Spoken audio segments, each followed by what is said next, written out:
nawala, nawala kasi yung vlogging camera namin. So nakay mami yung vlogging camera. Nilapag niya sa may lamesa tapos hinabol niya si Clark.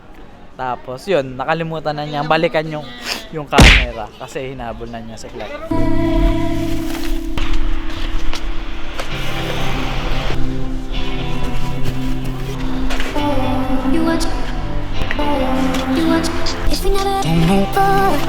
Something's gonna change.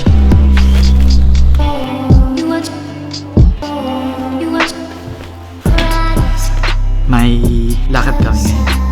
3 araw kaming mawawala dito sa bahay. Something's gonna change.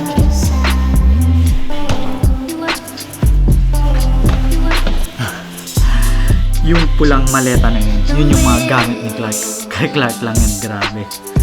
Pupunta kami sa napakalamig na lugar.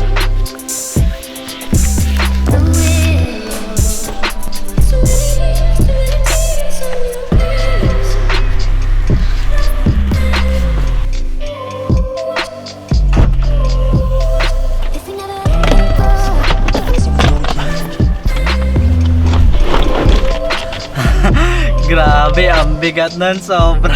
Itong itim na maleta na to, mga gamit namin to ni Mrs. Mga damit for 3 days and 2 nights na pag-alis namin dito sa bahay.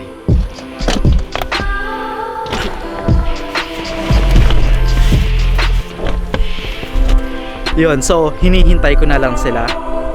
Lahat okay na. Mag-aalas 8 na ng umaga.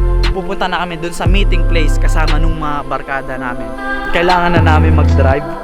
Medyo malilate na kami. Sobrang layo na ida-drive namin. Pupunta kami ng Perisher.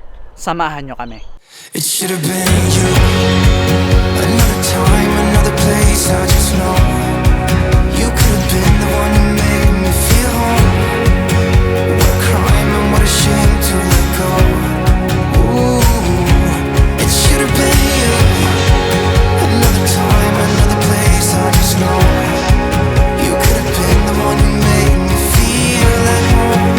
What a crime and what a shame to let you go. Sometimes I just don't know what to do. It should have been you. Good morning, guys! What's up? What's up? Baliw! So, we are on our way to Lolo and Lola. 35 minutes na lang. Oh, look at the view. Ay. Hindi masyado halata. So, lunch time na. Doon muna kami magla-lunch bago kami didiretso sa Jinda Bay.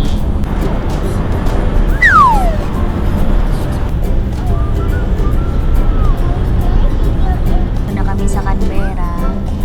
So, malapit na kami sa Lolo and Lola restaurant. Lolo and Lola, ano siya? Filipino restaurant. Yung pinuntahan namin last time. Dun sa vlog namin na ano. Yung vlog namin, first time namin sa Canberra. Doon kami kumain ng lunch din. Maraming tao din palagi, so you need to book ahead. Binook na siya nung friend namin, so 11:30 nandun na kami. We'll see you guys sa Lolo and Lola. Bye! Oh, kita nyo? Kita nyo? Naisip mo pa yun? Grabe. Hindi ka. Club namin yun. Mga naka-PS. Pero merong sticker kasi sa sasakyan namin. Nakalagay MPSA Club. Sabi ng barkada namin, mga pogi sa Australia Club. Char, sa akin lang yan! Pero hindi, club namin yun. Ibig sabihin Mitsubishi Pajero Sport Australia. Dito sa Australia, yung Montero sa Pinas, ang tawag nila dito sa Australia is Pajero Sport.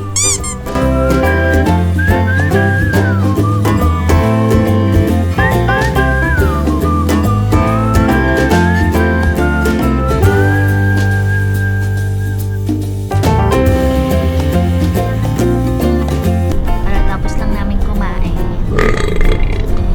And medyo strict sila. Hour lang kami pwedeng kumain. So yung reservation reservation namin is 11:30 and then end niya is 12:30. So, very strict sila. Pinapak na agad nila yung food. So, kasi dahil sa COVID. So, 1 hour lang talaga. So, on the way na kami sa hotel, which is 2 hours from here, from Lolo and Lola. Hindi ko alam kung nasan kami. Pero break muna. Lahat umiihi. So pahinga muna. Nakakaduling magmaneho ng sobrang layo. Grabe. All in all, 5 hours na kaming nagda-drive. Wala pa kami sa destination namin. Hindi ko alam kung nasan kami. Pero ito yung lugar niya.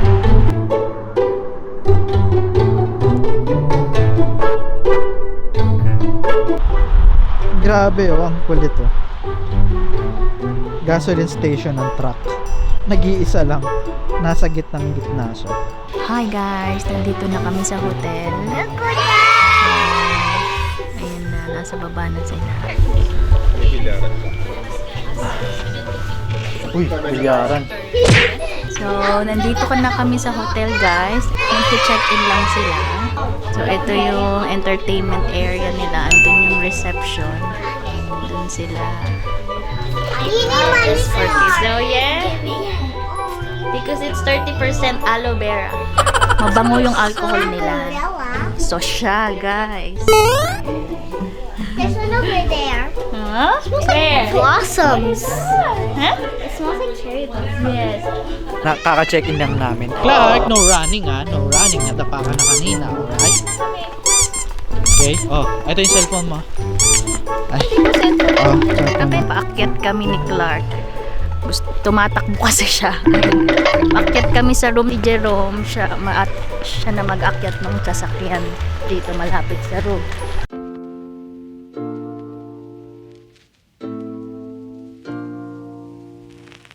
When I think about yesterday,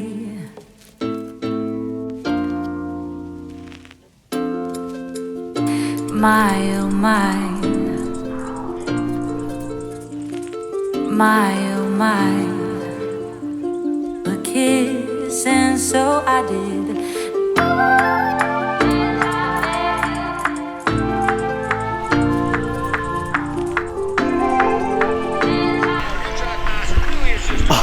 Alis lang kami.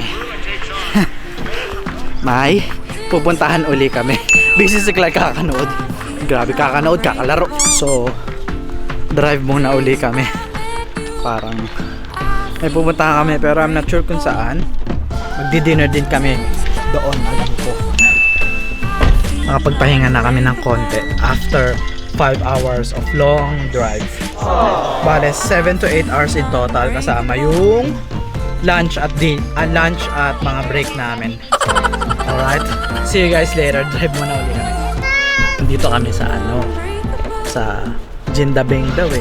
Nakalagay Patterson Inn ba yun? Basta yun na yun. Akala ko mag-dinner kami. Hindi pala. Dito kami sa shop sa mga bilihan ng mga pang snow gear. May mga snowshoes, may mga ski, may mga snowboards, ang dami. Halos lahat nandito. Ito, pakita ko sa inyo. A kiss and so I did.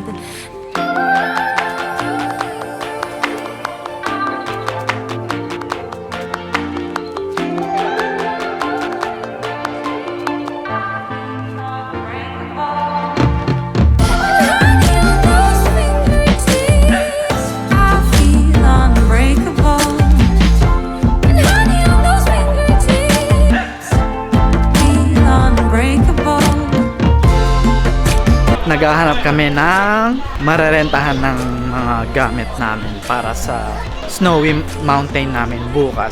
Pwedeng bumili, pwede magrenta ng mga gamit. Well, definitely sa panahon ngayon, mas maganda kung bumili na. Ripa! Oh, siyempre ako kinig ng hindi. Pero kilala ni Kerwin. Sabi Kilala. niya, kilala ko to. Sabi niya. Buti, umiiyak. Oh, sino ba hindi mangiyak ko? Hindi ko alam kung ano. Nawala kasi yung vlogging camera namin. So, nakay mami yung vlogging camera. Nilapag niya sa may lamesa tapos hinabol niya si Clark. Tapos yun, nakalimutan na niya balikan yung camera kasi hinabol na niya si Clark. Grabe. Buti walang kumuha nung camera. Ang dami nang dumaan. Tapos napulot nung barkada namin. Buti na lang talaga. Buti na lang. So, nandito na kami sa parang mall itsura niya. Iba-ibang shops. Kain na kami ng dinner. Kain ulit. Chibuga na. So, bukas na lang guys ulit, ha? I'll see you guys tomorrow. Nasa snow na tayo. Oo, bukas nasa snow na kami. We'll see you guys tomorrow. Bye!